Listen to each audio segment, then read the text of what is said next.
Depuis toujours, l'humanité, elle aime raconter des histoires, mais parfois, elle préfère les détourner, les exagérer, les casser, les retourner contre elle-même. C'est ce qu'on appelle la parodie. Et si je vous disais que derrière tout ça se cachaient en réalité des outils bien plus performants qu'on peut le penser? Est-ce que ce ne seraient pas les plus puissants de toute notre époque? C'est ce qu'on va découvrir. C'est aujourd'hui que le René va mettre une pétée à la Monique.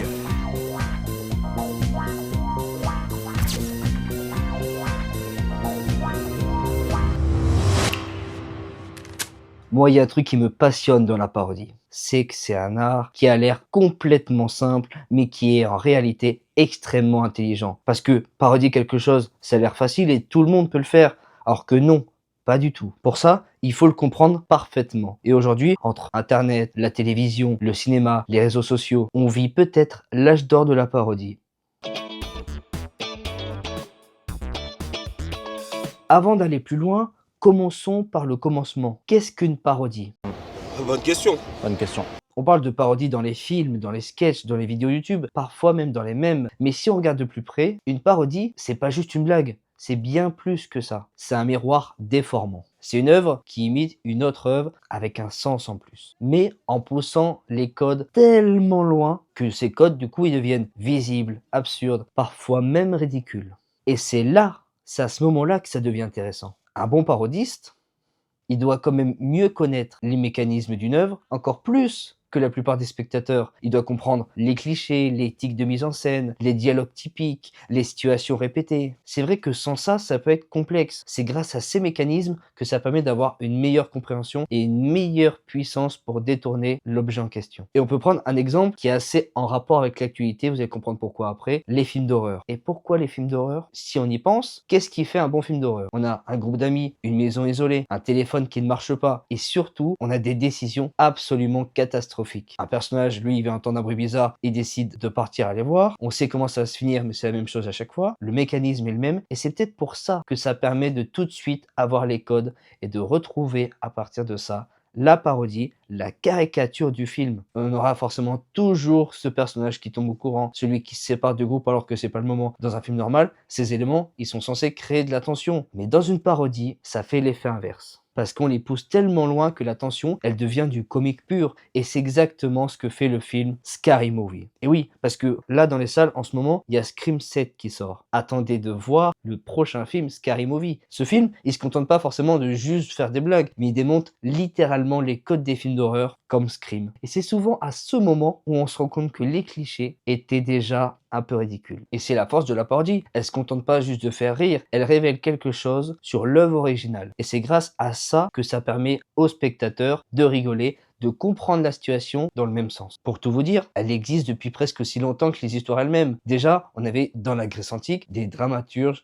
eux, ils se moquaient des récits héroïques. Et il y a plusieurs siècles de ça. Et ben, ça date pas d'hier. Les mythes, ils racontaient forcément des héros courageux, des dieux majestueux et même des batailles épiques. Mais pour certains auteurs, ils ont clairement commencé à détourner ces récits. Ils prenaient les mêmes personnages, les mêmes situations et ils les rendaient ridicules. Les héros, ils devenaient lâches, les dieux, ils devenaient capricieux et les grandes batailles, elles devenaient des disputes absurdes. Et ce phénomène, il va continuer pendant des siècles et des siècles. Au Moyen-Âge, certaines chansons religieuses sont détournées dans les versions comiques. À la Renaissance, on a des récits de chevaliers courageux qui deviennent eux aussi la cible des parodies. La mécanique éternelle de la parodie, elle prend quelque chose de sérieux et elle nous force à le regarder autrement. J'essaye de vous faire comprendre que concrètement, c'est ça qui fait l'essence de la parodie. C'est le fait d'avoir cette information et de la détourner, de la caricaturer, de la parodier.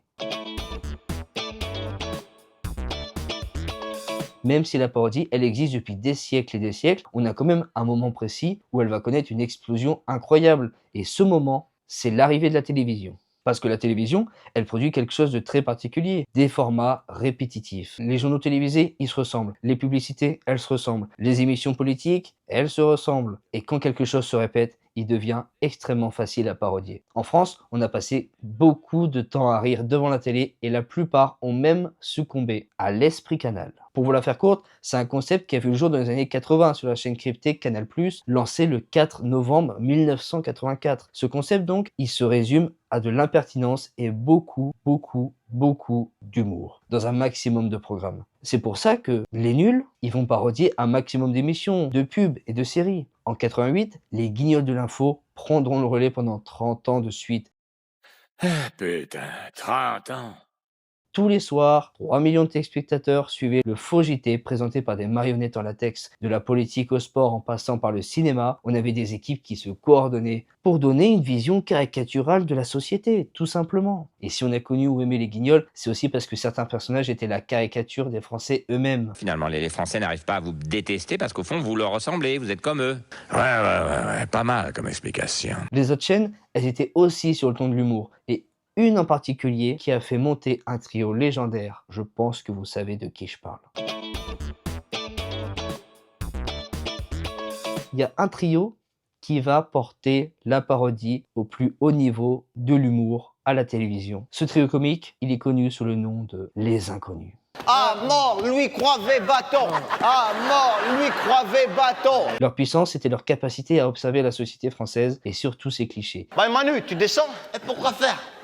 Bah je sais pas moi, descends. Ils parodiaient les émissions télé, les pubs, les clips musicaux, les discours politiques, tout ce qu'on pouvait voir dans le petit écran, rien ne passait à travers. Mais ce qui rend leur sketch encore puissant aujourd'hui, près de 30 ans après, c'est qu'ils se moquaient pas seulement d'une œuvre, mais d'un système tout entier. Et si on prend comme exemple leur fameux faux clip de rap bourgeois, en quelques minutes, ils ont quand même réussi à parodier à la fois les clichés du rap américain, l'obsession française pour l'image sociale et le décalage total entre certaines élites et la culture populaire. Salut, tu vas bien?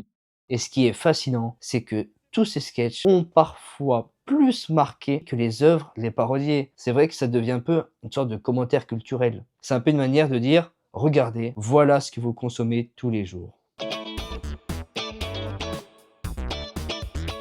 Rassurez-vous, la parodie, elle peut quand même être absurde.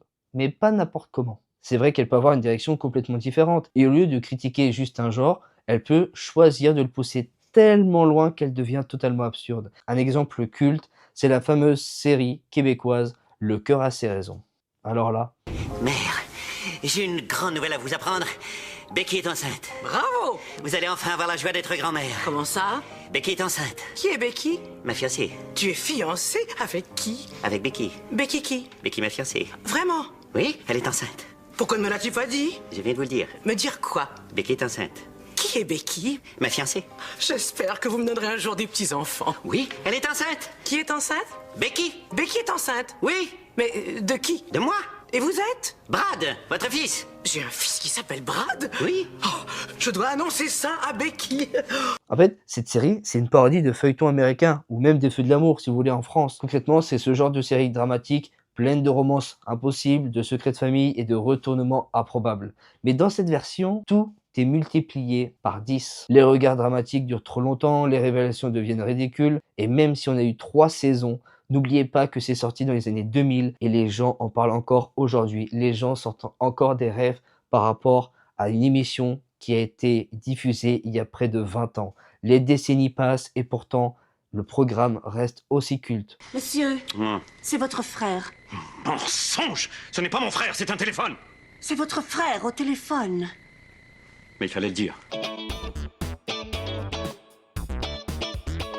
Avant, créer une parodie, c'est demander une production télévisée, un studio, un budget. Aujourd'hui, une caméra et une idée, ça suffit largement. YouTube, c'est devenu quand même le terrain de jeu gigantesque pour les parodistes. On a des créateurs comme MrV qui ont construit leurs vidéos autour de personnages caricaturaux et des situations quotidiennes exagérées. C'était des personnes qui se filmaient dans leur chambre et qui ont réussi à marcher sur ça. Il y a même des gens qui ont réussi à faire de la parodie, de la caricature, leur métier. Et je vous parle pas d'Yves Lecoq qui imitait les Guignols de l'info. Je vous parle actuellement de personnes sur Internet. Ils ont un écran, une caméra, et ils réussissent quand même à faire quelque chose de puissant, de fort, de marquant pour l'esprit des gens. Du coup, sur Internet, une parodie, elle peut apparaître quelques heures après un événement qui critique. Et c'est ça l'avantage. Un film sort, une parodie apparaît. Un phénomène devient viral, elle est immédiatement détournée. La parodie, elle devient alors presque une langue à part entière dans la culture d'Internet. Les mèmes, les remixes, les détournements, tout est matière à pouvoir le détourner. C'est à cause de ce discours, il faut le dire, je suis désolé, il faut le dire. C'est à cause de ce discours qu'on vit dans la terreur en France. Qu'il y a de l'insécurité, qu'il y a de l'immigration, qu'il y a des punaises de lit, il y a des embouteillages. Je vous cite, attiré par les étoiles, les voiles. Ben oui, ben... Attiré par les voiles. Mais non, mais ce ne sont pas ces voiles-là, monsieur Pro. La culture. Et tout ça, ça repose exactement sur le même principe. On prend un élément culturel et on le transforme pour révéler l'absurdité. Bon bah maintenant, l'épisode est maintenant terminé. J'espère que ça vous a plu. On se retrouve très vite pour un prochain épisode. En attendant, je compte vraiment sur vous pour liker, commenter, partager et vous abonner. Ça permet de donner de la force et d'être plus nombreux, faire quelque chose de plus important et d'être vraiment plus forts tous ensemble. Alors, c'était Nico. Passez une bonne matinée pour les leftos, une bonne soirée pour les couches tard. Ciao.